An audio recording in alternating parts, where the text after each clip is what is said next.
Hello, আমি দীপশিখা। একটু একটু লেখালেখি করি। আজ এই ঠাকুমার বাড়িতে এসেছি ঠাকুমার জীবনের গল্প নিয়ে একটা ছোট গল্প লিখবো বলে। ঠাকুমার সম্পর্কে একটা ইন্টারেস্টিং কথা বলবো। ঠাকুমা নাকি এখনো রোজ প্রেমে পড়ে। বাবা, প্রেমের নাম শুনেই একেবারে লাফিয়ে উঠলো। ঠাকুমা আবার প্রেম করে? প্রেম করি তো। শোনো, রোজ প্রেমেও পড়ি, কিন্তু পরপুরুষের নয় কো, নিজের স্বামীর প্রেমেই পড়ি। তোমাদের ঠাকুরদা যা রোমান্টিক, ওই তোমাদের কি নাম, শাহরুখ খান, সেও পাত্তা পাবে না কো। বাবা, শাহরুখ খান পাত্তা পাবে না? আচ্ছা ঠাকুমা, তোমাদের বয়স কত হবে গো? যেই না বলেছি রোমান্টিক, অমনি বয়স জিজ্ঞেস করতে হবে নাকি? কেন গো, আমাদের বয়স্কদের একটা আলাদা গন্ডি কেটে দিয়েছো কেন তোমরা? আমরা বয়স্কদের থেকে একটু আলাদা হলেই তোমরা হুট করে বয়স জিজ্ঞেস করে আমাদের কনফিডেন্স ডাউন করার চেষ্টা করো না?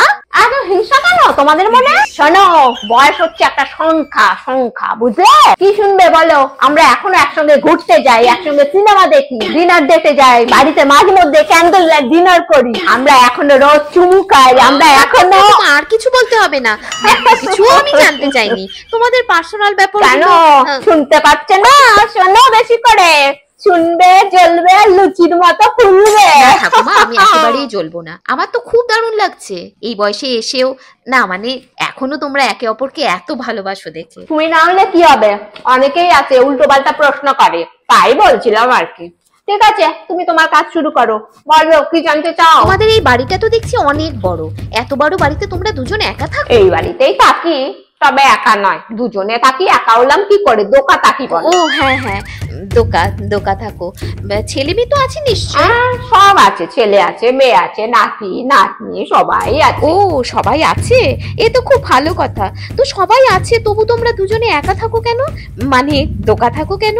ছেলে বউ নাতি নাতনি এদের সাথে থাকো না? তোমার কি আর কোন কোনতে লেখা রয়েছে? বয়সকার নাতি নাতনি, ছেলের বউ সবাইকে নিয়ে থাকতে হবে? এত লোকের সাথে আমি অ্যাডজাস্ট করবো কি করে? একে অপরকে সময় দেবো কি করে? ছেলে বলবে, মা বউয়ের হাতের রান্না ভালো না, আজ রান্নাটা তুমি করো। বউ বলবে, মা আজ আমি খুব ব্যস্ত, একটু নাতনিকে স্কুল থেকে নিয়ে আসবে। ছেলে তার বাবাকে বলবে, বাবা যাও তোমার নাতিকে স্কুলে দিয়ে এসো। মেয়ে বলবে, মা তুমি তোমার বউকে কত কিছু দাও, আমায় তো কিছু দাও না। তারপরে দুই ঘরে নাতি নাতনি রয়েছে, এ বলবে এইটা এনে দাও, ও বলবে ওইটা এনে দাও, এইটা ভাল লাগে না, ওইটা ভাল লাগবে না, এই কানে যাবে না, ওই কানে যাবে না, এটা করবে না, ওটা করবে না। এই করতে করতেই আমাদের জীবন শেষ। তারপরে কি স্বর্গে গিয়ে দুজন সময় কাটাবো নিজেদের মতো? শোনো, স্বর্গ মত সব এখানেই। তা তোমার ছেলে মেয়েরা কোথায় থাকে ঠাকুমা? মেয়ে থাকে ইউনাইটেড স্টেট অফ আমেরিকা, আর ছেলে কলকাতাতেই থাকে। কলকাতাতেই থাকে? ও আচ্ছা, বুঝলাম, তার মানে আলাদা থাকে। তুমি কি লেখো কে জানে? এতক্ষণ ধরে বলছি, কি শুনলে আর কি বুঝলে? ওরা আলাদা থাকে না কো, আলাদা আমরা থাকি। ও বড় হতে হতে ছেলেকে বলে দিয়েছিলাম, প্রেম ভালোবাসা করবে করো, কিন্তু বিয়ের আগে নিজের আলাদা বাড়িটা করে নিও, বিয়ের পর যেন কোনো ঝামেলা না হয়। আসলে যবে থেকে আমাদের বিয়ে হয়েছে, নিজের জন্য তো কোনো সময় ভাবার সময় পাইনি। তোমার ঠাকুরদা বাড়ির বড় ছেলে, সেই অর্থে আমি বাড়ির বড় বউ। সবার জন্য করতে করতেই এই পর্যন্ত, নিজেদের জন্য কোনো সময় ভাবিনি। তারপর ছেলে মেয়ে হলো, তাদেরকে বড় করলাম, উপযুক্ত শিক্ষিত করলাম, তারা নিজে পায়ে দাঁড়িয়ে গেছে। এখন তো আমাদের হাত পা ঝাড়া, আমরা আমাদের মতো বাঁচবো, একদম নিজের মতো করে, যেটা আগে কর্তব্যের ভারে পারিনি। ঠাকুরদা কি করে? কি করবে আবার? সারাদিন প্রেম করে। এই বয়সে কি বাইরে গিয়ে কাজ করবে? টাকা পয়সার কোনো অভাব নেই কো আমাদের, ভালো টাকা পেনশন পায়। তার উপর ছেলে মেয়ে, ওরাও তো টাকা পাঠায়, পালন করি, কিন্তু শোনে না। আচ্ছা, তোমরা তো এত রোমান্টিক কাপল, ভ্যালেন্টাইন্স ডে দিন কি করবে? নতুন করে আর কি করবো, আমাদের তো রোজই ভ্যালেন্টাইন্স ডে।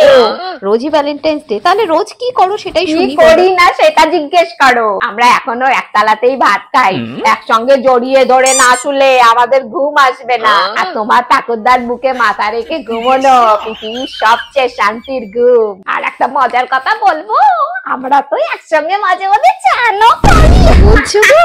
এত কিছু যখন বললে, তাহলে এই বয়সেও তোমার চেহারা এত জেল্লা কিভাবে সেটাও বলে দাও। প্রেম গো, সবই প্রেম।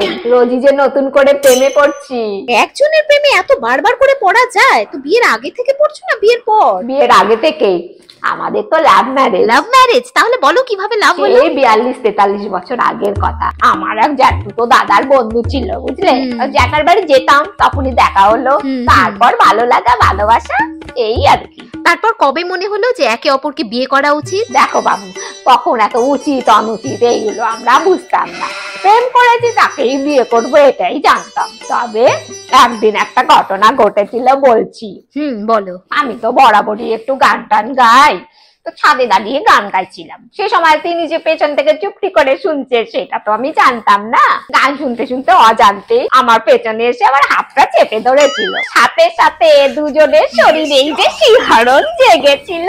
তখন থেকেই বুঝলাম দুজন দুজনকে ছাড়া থাকতে পারবো না। তার 6 মাসের মধ্যেই বিয়ে হয়ে গেছিল। দু বাড়িতেই কোনো আমত ছিল না। যেহেতু আমি বাড়ির একমাত্র মেয়ে ছিলাম, খুব ধুমধাম করে বিয়ে হয়েছিল, বুঝলে? সেসব তো বুঝলাম, কিন্তু এখনো তোমাদের মধ্যে এত প্রেম, একে অপরকে ছাড়া থাকতে পারো না।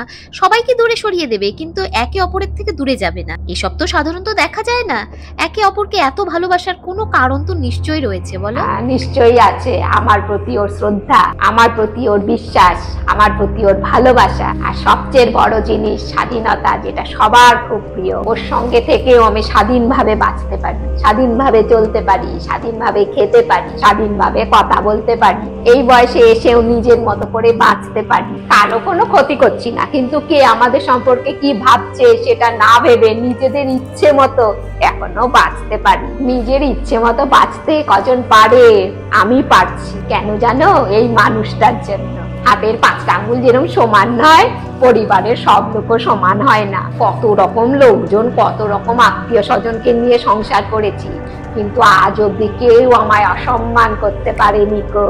আমাকে অসম্মান করার সাহস তোমার ঠাকুরদা আজ অব্দি কাউকে দেয়নি, আর আমাকেও দিতে দেয়নি। 45 বছর আগের ঘটনা, ভাবতে পারো? বিয়ের পরে ভাত কাপড়ের অনুষ্ঠান করতে দেয়নি গো। বাড়ি শুদ্ধ এক আত্মীয় স্বজনের সামনে মাথা উঁচু করে বলেছিল এই সব নিয়ম করে আমি ওকে ছোট করতে পারবো না। বিয়ের দিন আমায় সিঁদুরও পরাতে চাইনি। আমায় জিজ্ঞেস করেছিল কেন, এইসবের কি খুব প্রয়োজন? কোথায়? আমি তো সিঁদুর পরছি না।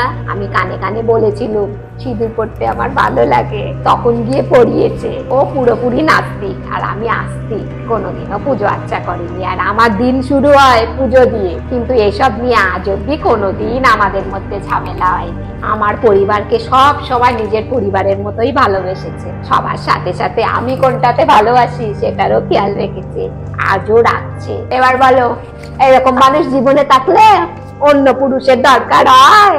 দাঁড়াও, ফোন বাজছে, কোনটা তুলে নি। হ্যালো, অনন্যা দত্ত বলছি। ও আচ্ছা, ঠিক আছে ঠিক আছে। দত্ত? দত্ত বললে কেন?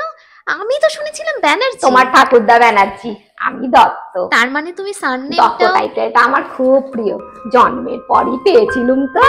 বিয়ের পর আমার শাশুড়িও এরকম অবাক হয়েছিল, বলেছিল কেন দত্ত হবে কেন, তুমি এখন থেকে ব্যানার্জি। তোমাদের ঠাকুরদা সেদিনই বলেছিল মা, ও দত্ত, ও সারা জীবন দত্তই থাকবে, কারণ ও চায়। এ নিয়ে তুমি যা বলেছো, আজ বলেছো, দ্বিতীয় দিন যেন এই নিয়ে ওকে কোনো কথা না বলো।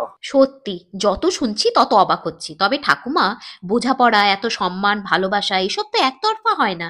এর জন্য তোমারও নিশ্চয়ই অনেক অবদান রয়েছে। দেখো বাপু, সেটা তো আমি বলতে পারবো না। তাহলে তো তোমাকে তোমার ঠাকুরদার সাথে কথা বলতে হবে। চলো।